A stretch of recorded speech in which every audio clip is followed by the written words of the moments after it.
Kiamat tidaklah terjadi sehingga kalian melihat 10 tanda-tanda sebelumnya. Rasulullah menyebut kabut, Dajjal, binatang Ad-Dabah, terbitnya matahari dari barat, turunnya Isa bin Maryam, Yajuj dan Majuj, 3 gerhana, gerhana di timur, gerhana di barat dan gerhana di Jazirah Arab, dan yang terakhir adalah api muncul dari Yaman menggiring manusia menuju tempat perkumpulan mereka, kata Nabi Muhammad dalam satu hadits riwayat Hudzaifah bin Asid Al-Ghifari. Dajjal merupakan salah satu tanda dari beberapa tanda kiamat kubra, hari akhir. Ia merupakan perkara gaib atau samiyat. Umat muslim, Ahlus Sunnah wal Jamaah wajib mengimani kedatangan Dajjal di akhir zaman nanti. Caranya, umat muslim harus meyakini sepenuhnya apa yang pernah disampaikan Nabi Muhammad mengenai Dajjal. Dalam satu hadits riwayat Abu Dawud misalnya, Nabi Muhammad menjelaskan bahwa Dajjal, secara fisik merupakan seorang laki-laki pendek, berambut keriting, matanya buta sebelah. Dia mengaku sebagai Tuhan sehingga membuat umat manusia kebingungan.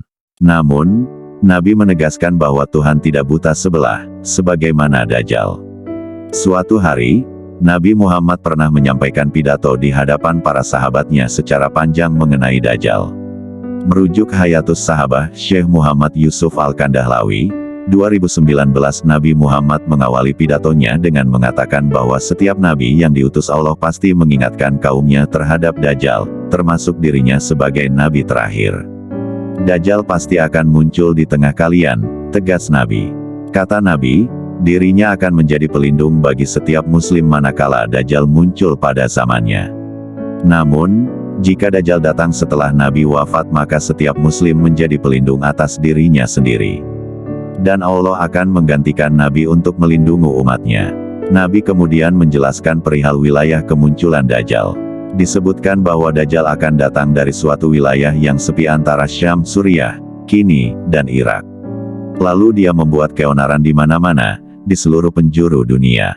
Dajjal akan mulai muncul dan berkata, "Aku adalah nabi, padahal tidak ada lagi nabi sesudahku." Lalu ia mengulanginya, sampai akhir berkata, "Aku adalah Tuhanmu, padahal kalian tidak melihat Tuhan kalian sebelum mati." Jelas Nabi Muhammad.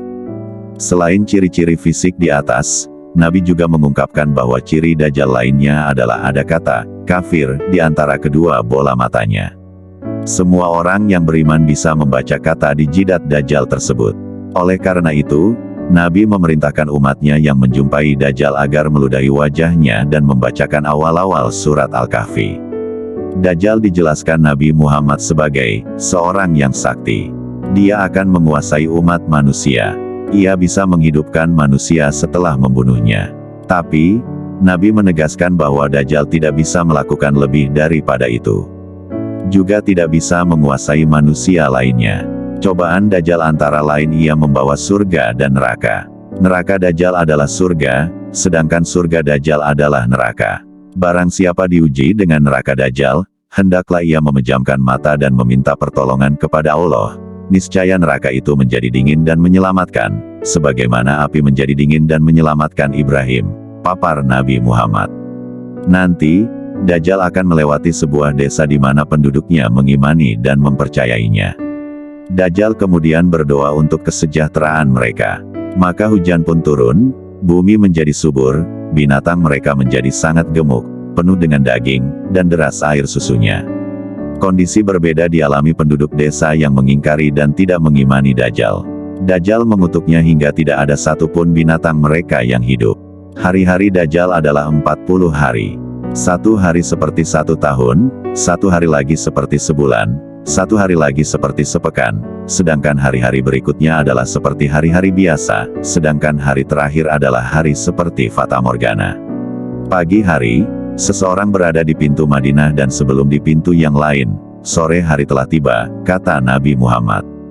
Demikianlah penjelasan Nabi Muhammad mengenai Dajjal.